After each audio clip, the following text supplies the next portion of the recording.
O frio não chegou com o inverno. Ele já estava ali antes, infiltrado no medo, na lama, no aço das armas.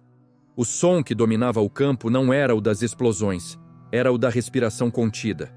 Um homem sozinho, encolhido atrás de destroços que um dia foram paredes, sentia o próprio coração bater como um tambor clandestino. Cada pulsar dizia a mesma coisa. Ainda estou vivo. Ainda não acabou. A batalha já durava dias, talvez semanas. O tempo havia perdido significado. O céu permanecia baixo, pesado, de um cinza que não prometia amanhecer nem noite, apenas continuidade. A artilharia inimiga havia cessado por alguns minutos, não por piedade, mas por cálculo.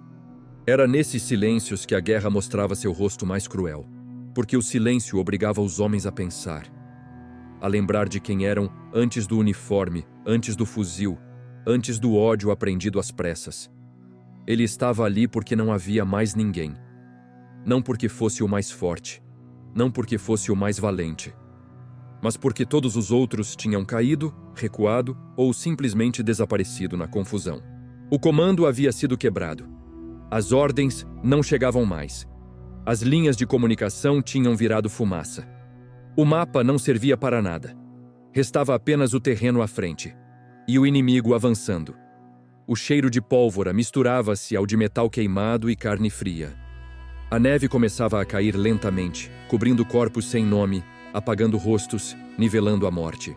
O soldado apertou o rifle contra o peito como se fosse um último elo com o mundo. Seus dedos estavam dormentes, rachados, sangrando. O frio não doía mais. Isso era o que mais assustava. Ele sabia que aquela posição não era estratégica no papel. Um ponto irrelevante, um cruzamento esquecido, uma ruína sem valor aparente.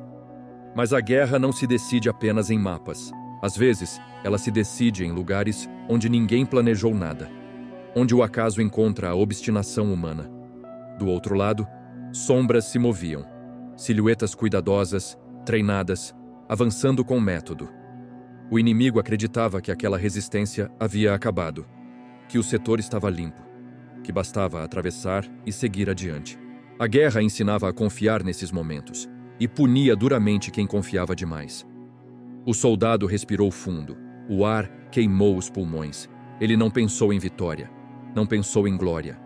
Pensou apenas em atrasar, em ganhar tempo, em segurar aquele avanço por alguns minutos a mais. Às vezes, minutos eram tudo. Quando o primeiro disparo ecoou, não foi alto, foi seco, definitivo. Um único tiro que rompeu o silêncio como uma confissão tardia. Um corpo caiu. Outro se jogou no chão. O avanço parou. A reação foi imediata. Gritos, ordens rápidas, passos apressados. O inferno recomeçou. Metralhadoras cuspiram fogo contra ruínas vazias. Granadas explodiram onde já não havia paredes. O mundo tremeu. O céu pareceu descer mais alguns metros. Ele se moveu como um espectro. Não por coragem, mas por instinto. Trocava de posição a cada disparo. Usava escombros como extensão do próprio corpo. Atirava, recuava, desaparecia. Para o inimigo, não parecia um homem só. Parecia uma unidade inteira. Uma defesa organizada. Uma armadilha. E foi ali que o destino começou a mudar de forma quase imperceptível. O avanço inimigo, que deveria ser rápido, tornou-se cauteloso. Cada metro passou a custar tempo. Cada esquina virou uma ameaça. O comandante inimigo, distante dali, começou a receber relatórios confusos. Resistência inesperada. Fogo preciso, perdas pequenas, mas constantes. O relógio avançava. Enquanto isso, atrás daquela linha improvisada, forças amigas, exaustas, desorganizadas, à beira do colapso, ganhavam algo raro naquele estágio da guerra. Tempo para respirar. Tempo para reorganizar. Tempo para perceber que ainda não estavam perdidos. O soldado não sabia disso. Ele não via o tabuleiro inteiro. Ele via apenas o próximo alvo, o próximo abrigo, o próximo segundo. Sua mente havia se estreitado até caber apenas no agora. O passado era dor. O futuro, inexistente. Uma explosão o lançou contra o chão. A visão se apagou por um instante. Um zumbido tomou conta dos ouvidos. Quando abriu os olhos, tudo parecia distante. como se estivesse submerso. Ele tentou se levantar. A perna não respondeu. O sangue escorria quente, contrastando com a neve fria. Ali, naquele momento, qualquer outro teria ficado. Teria esperado. Teria aceitado. Mas algo nele se recusou a parar. Não por heroísmo, por teimosia, por raiva, por uma necessidade quase infantil de não morrer ali, sozinho, esquecido. Arrastou-se até outra posição. Apoiado em uma perna que já não obedecia, apoiado em paredes que não existiam mais, ele continuou. Cada disparo agora custava um esforço imenso. Cada movimento arrancava um gemido que ele engolia antes que virasse som. Do outro lado, o inimigo começou a acreditar que enfrentava algo maior. Relatórios falavam em franco-atiradores múltiplos, em resistência entrincheirada, em possível contra-ataque iminente. O avanço foi suspenso. Artilharia foi solicitada. O plano mudou. E enquanto os oficiais discutiam, enquanto mapas eram redesenhados, enquanto ordens eram reavaliadas, a batalha seguia se transformando.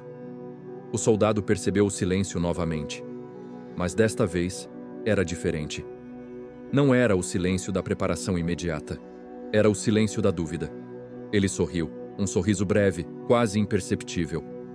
Não de felicidade, mas de compreensão. Ele havia conseguido. As horas seguintes se dissolveram em dor e confusão.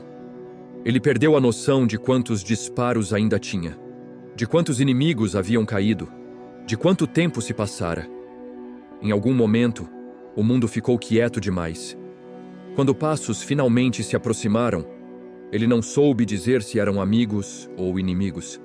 Levantou o rifle pela última vez. Os braços tremiam. A visão falhava. Uma voz gritou seu idioma. Ele caiu antes de responder. Dias depois, a batalha seria descrita em relatórios formais. Haveria números, mapas, setas indicando avanços e recuos. Haveria explicações estratégicas para o atraso inimigo, para a reorganização defensiva, para o desfecho inesperado daquele setor. O nome dele apareceria, talvez, em uma nota de rodapé, talvez em uma medalha póstuma, talvez em lugar nenhum. Mas o que nunca entraria nos documentos era a verdade crua.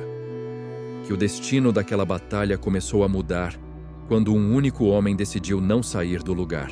Quando a resistência deixou de ser uma ordem e se tornou uma escolha. Quando o ser humano, reduzido ao mínimo, mostrou que ainda era capaz de interferir no curso da história. A neve continuaria caindo. A guerra seguiria seu caminho sangrento. Impérios ainda ruiriam. Milhões ainda morreriam. Mas naquele cruzamento esquecido, entre paredes destruídas e silêncios quebrados, ficou gravada uma lição que nenhuma artilharia conseguiu apagar. Às vezes, não é o exército que segura a linha. É um único soldado.